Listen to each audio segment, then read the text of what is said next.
Welcome to Brain Friends, where two neuro nerds talk all things aphasia, language recovery, culture, and community. I am Dr. Davetrina Seles Gadson, a clinical speech-language pathologist and neuroscientist. And I am Angie stroke survivor and aphasia advocate. Welcome to our show. Welcome to Brain Friends. We want to thank all of our listeners for downloading the podcast. We appreciate everyone listening, so please tell a friend to tell a friend that we are here. And we are. Hey, Angie. Hi, Dr. Celeste. How are you? I'm good. How are you? I am blessed and highly favored. Doing just fine. Just fine. It is our second season. Yes, we're in Brain season Friends. 2. Brain Friends. It's popping. 41 countries.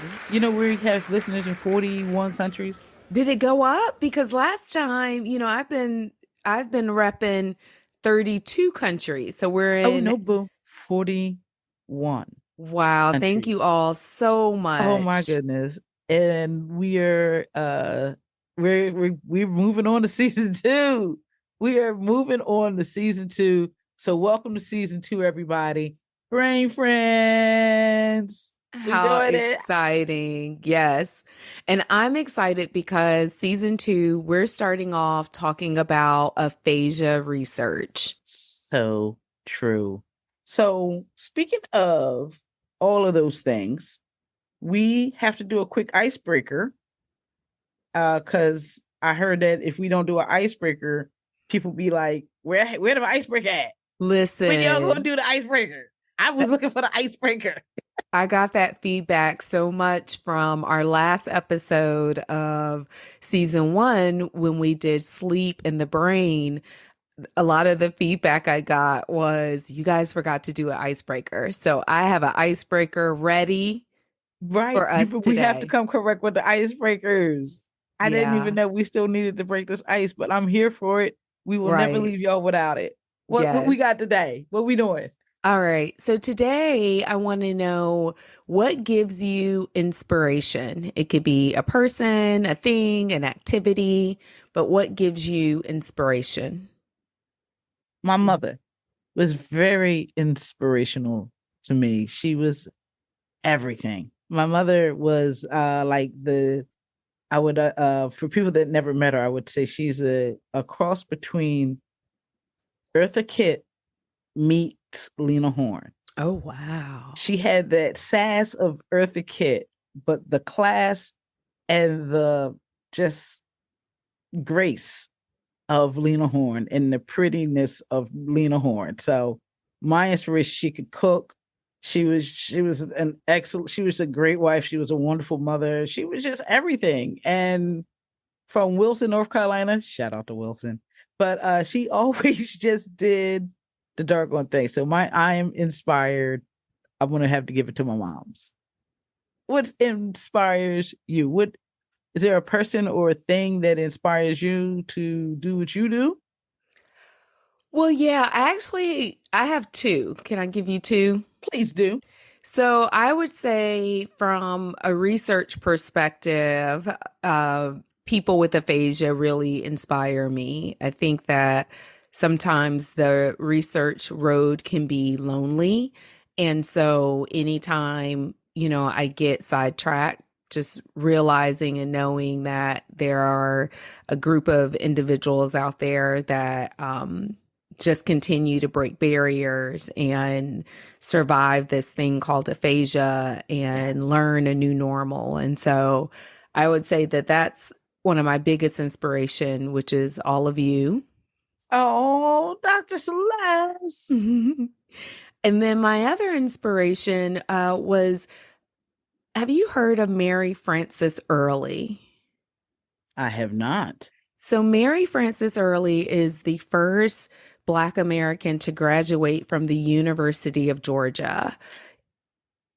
And she integrated the University of Georgia as well.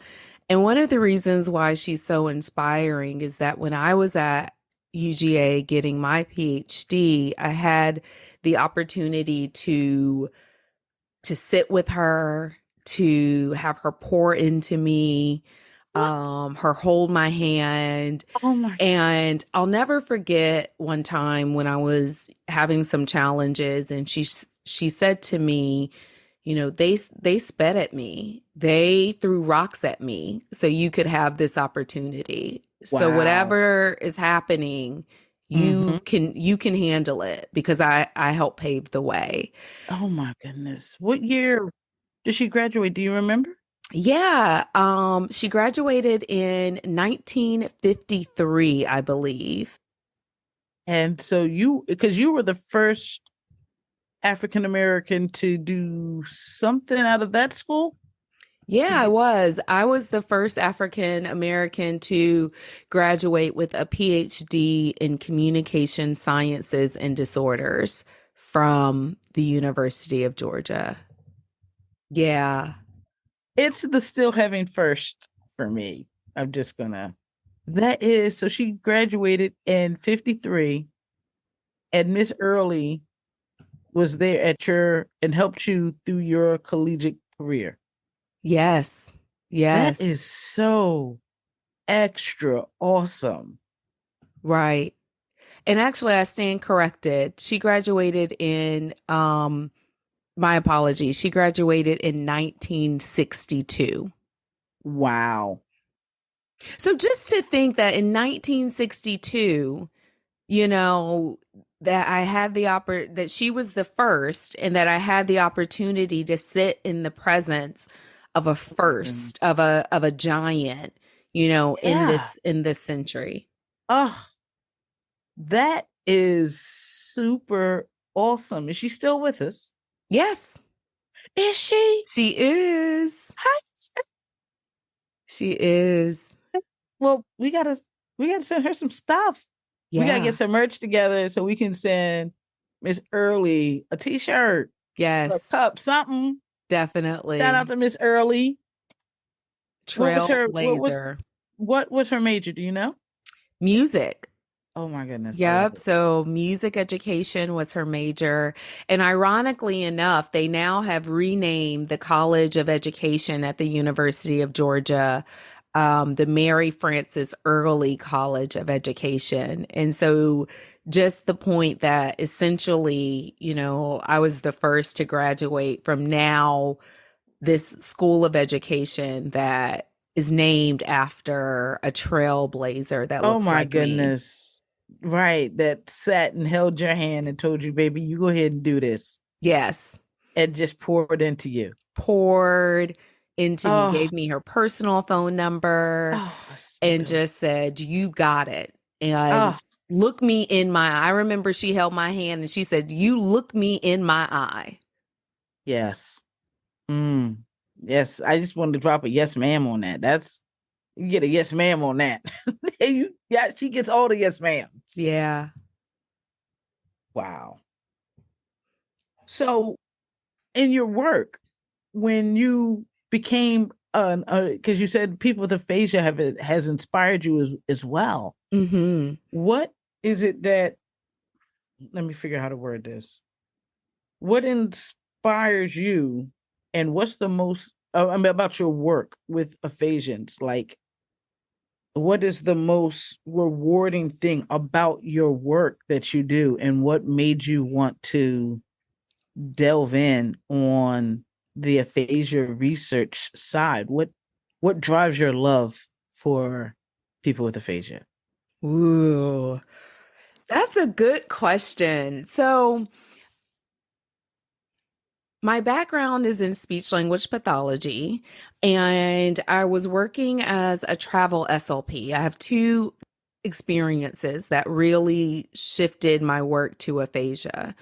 The first one is when I was working as a travel SLP, there was a parent who had a woman who had given birth, and she developed an anoxic brain injury during labor, which impacted her speech, and she wasn't able to communicate her child's name. And at that time, the hospital that I was working at consulted speech therapy right away. So right in the neuro ICU. And part of my job was to help this mother say her baby's name. And the day that she was able to say that name, I mean, I was bawling. Everyone was crying. Oh my It was such gosh. a beautiful experience. Goosebumps. Yeah. And I think that that was one of my first experiences seeing how the brain can really start to adapt from injury, because I had worked with her as soon as the stroke happened and she had no words. And then with some of that spontaneous recovery and therapy, we were able to get her to say her name. And that is why you go to school. Like, this is why you're here, is to wanting to help people through those darker tunnels. Yeah. You know what I mean? Right. It's just, Right. that is so cool to be a part of those type of stories. And, the woman she just wants to call her baby's name. Right. Right. What was the baby's name? Do you remember? PHI. I can't tell you that. That's protected health information. Well played.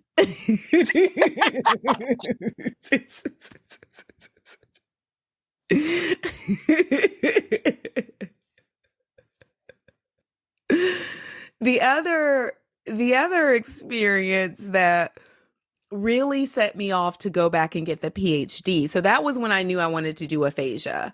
I was just like, oh my gosh, whatever this is to help people be able to communicate again, this is what I want to do. Right. This is where you're putting your flag. Yeah. This is for me. Right. And what year was that? This was in 2009. Okay. Yeah, I was working as a travel speech language pathologist in Chicago. Oh my gosh, girl. In I Chicago. know. Okay, see, that's an icebreaker right there. I didn't even know you spent some time in the Chi. See, okay, so we need to bring back Two Truths and a Lie then. Yes. Okay, exactly. so that'll be our here next giving them icebreaker. good info. Now I'll be like, no, you did live in Chicago, because I remember you said that.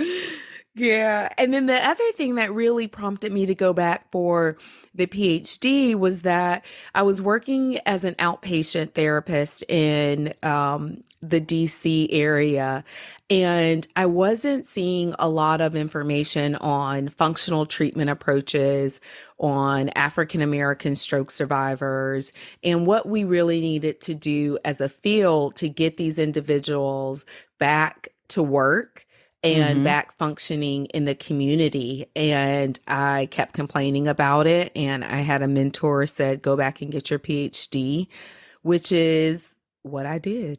Oh, right now. Okay. Okay. Then, Don't threaten me with no PhD.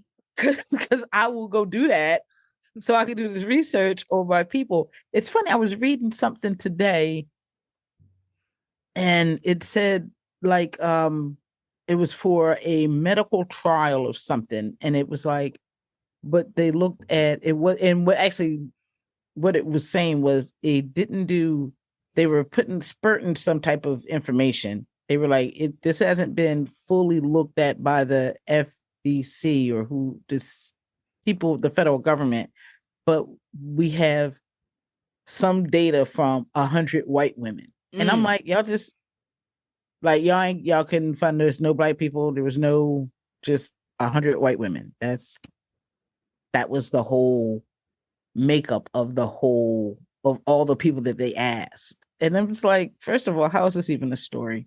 Like, then don't tell me you have data when you've only looked at 100 white women. That's a picnic. That's not a scientific what do they call it? Sampling. Right? Oh, yeah. Right. You know what I mean? That's not a sampling. That's a picnic. That is a small soiree. That is karaoke night on a Wednesday. Right. And I think you really brought up a good point that I think from a research perspective, we need to start to pay close attention to, which is the sampling size. And one of the things that continues to inspire me to do research is, one, the reality that research is told by who holds the pen. Ooh, say that again for the people in the back. Research is told by who holds the pen. Mm, mm, And mm. I knew that if I didn't start holding the pen, then we would continue to have some of these sampling biases. Because, who checking? Well, let me. Who checking for you? Ain't nobody. I promise you, ain't nobody checking for you. But here's the thing: when you look at subject bias, what does that mean, and what does that actually look like? Yeah, what does that mean, and what does that look like, and how can we look to like make sure that Black people are included? Well, I think it looks a couple of different ways. One thing that I know we've said and you've said a lot, which is the need for underrepresented groups to participate in research. Mm-hmm. And I think that looks a couple of different ways. One, through word of mouth. Two, through the research team having diverse members as part of the team. And then three, being very intentional about the recruitment and the selection process.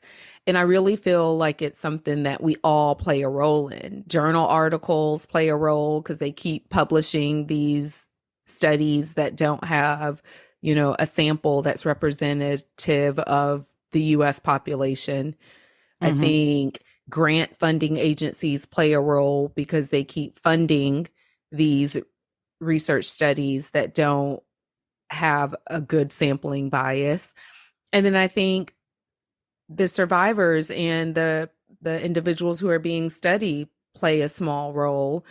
Granted, because of the history, I understand some of that role. Listen, I ain't doing nothing with none of y'all. Who are you? And you need me to what? Research. You ain't poking and prodding on me.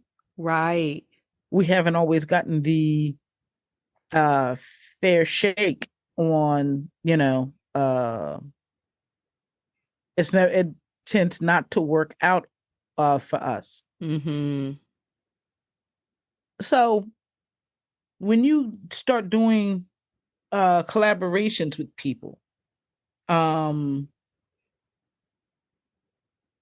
how does that work with like psychology or speech when you as an aphasia researcher want to kind of come out of your silo and kind of reach across the aisle, so as it were, how does something like that type of collaboration work? Are you asking like how do you start the collaboration or how do you pick people to collaborate? How do you approach collaboration with other researchers and professionals in related fields, like in like psychology or Mm-hmm. speech? How do you um like, is there, what I'm asking, I guess, is there a person represented in every field in the research department, or is it just neurologists or Mm-hmm. neuroscientists, or is it like a person from speech there? Is Mm-hmm. there a psychologist there to kind of fill in on those parts, or is that a collaboration that is needed? So I think it works both two different ways. I think the first way is depending on how the research laboratory is set up.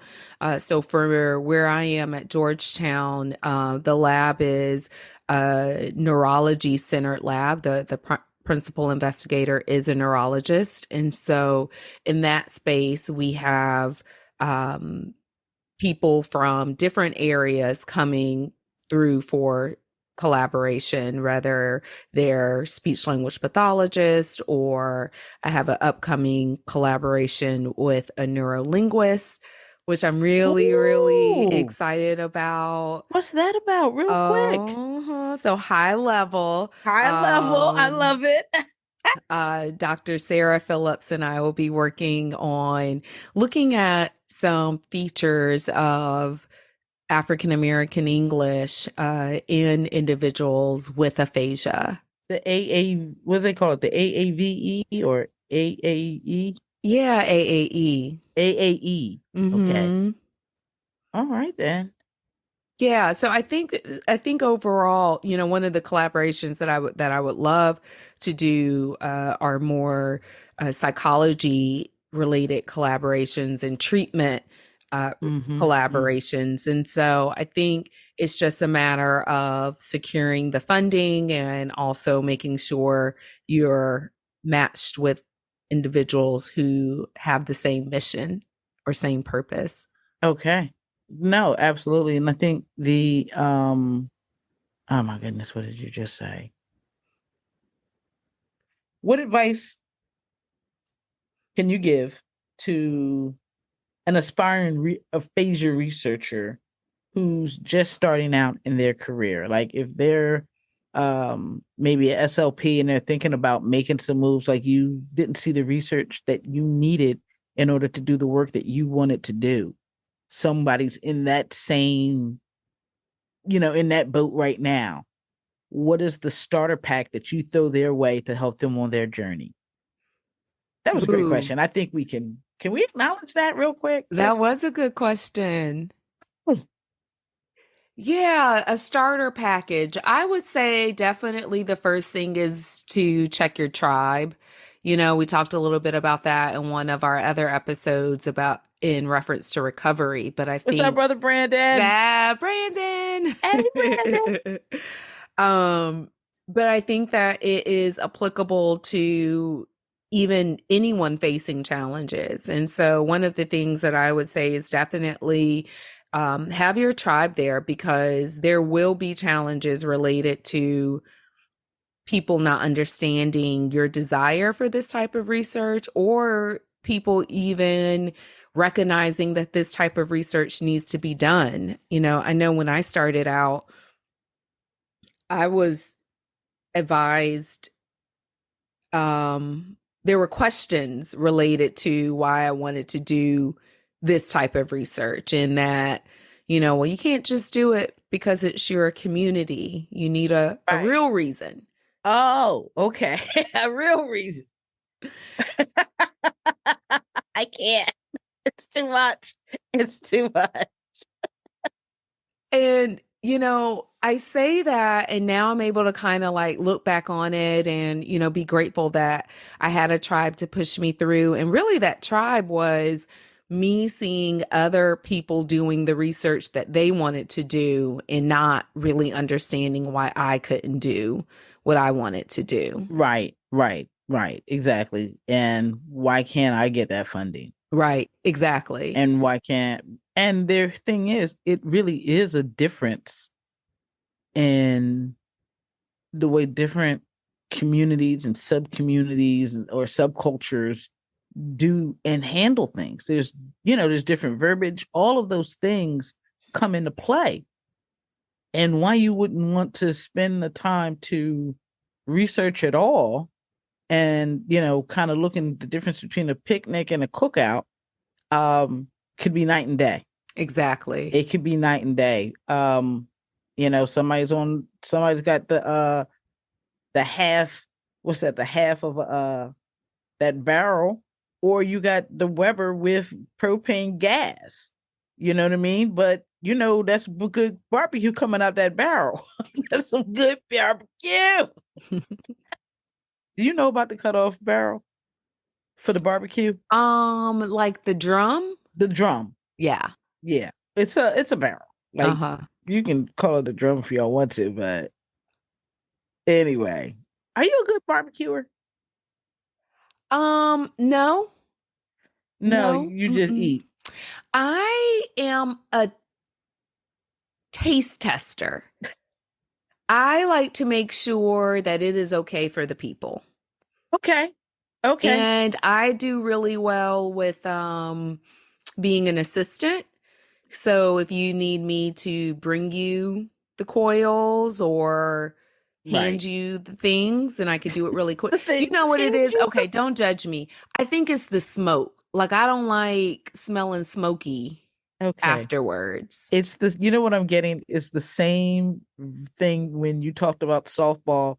That ball be coming too fast. I can't. And that smoke be in my hair. I can't. I No, can't. but I'll do it when I have to. But I feel like other people really enjoy that better. So let me just prepare the sides. Let me help you with this. What's your best side? What you got? Oh, now I have some really good sides now. I make a mean macaroni and cheese. You know, What? I'm from the South, honey. How many cheeses? So they taught us how to do that Right. Out when the womb. right, Yeah, right. you 5. You can't lift nothing, but you can get this canned milk in here. Exactly. You know how to open this can of carnation. And kale salad. I make a really good kale salad too.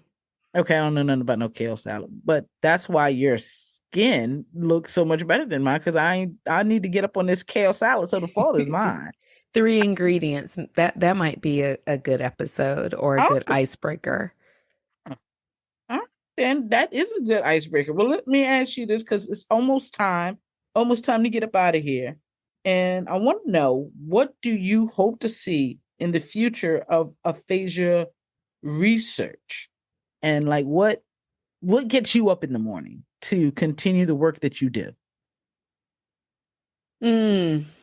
Well, definitely what gets me up in the morning are like I stated earlier, knowing that people with aphasia need this type of support and need this research. Brain Friends and the Black Aphasia group, those outlets for me really keep me going on this island, this Yeah, research no, it is.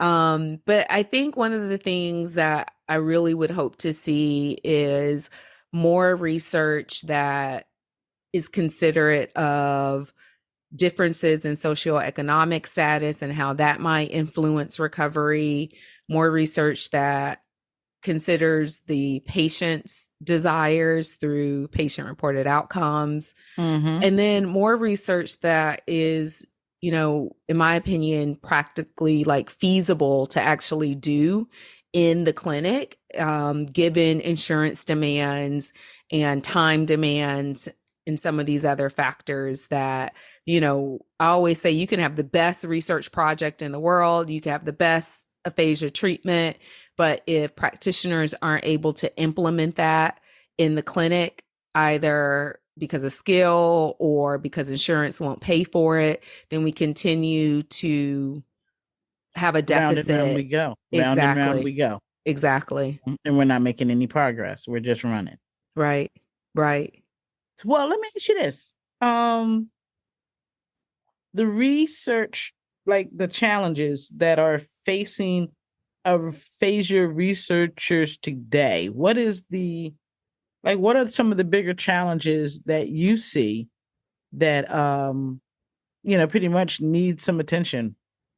One of the biggest challenges facing aphasia researchers today, I think, is considering race as a factor that could be influencing stroke recovery. And let me tell you what I mean by that. In 2022, less than 30% of publications in aphasia research reported race. And the ones that did report race, 86% of the participants reported were white. And I think this becomes a challenge because it impacts ecological validity, basically the ability to generalize findings into real life situations, because with those samples, it's not demographically representative of the US. I see what you're saying. So we're not taking a decent sampling. Right. We're back to just not having a decent sample. So yeah, okay, I got you. And why is that, by the way? Don't even get me started. But yeah, okay, that's what's up. I got you. I see you. Bye. Peace, y'all.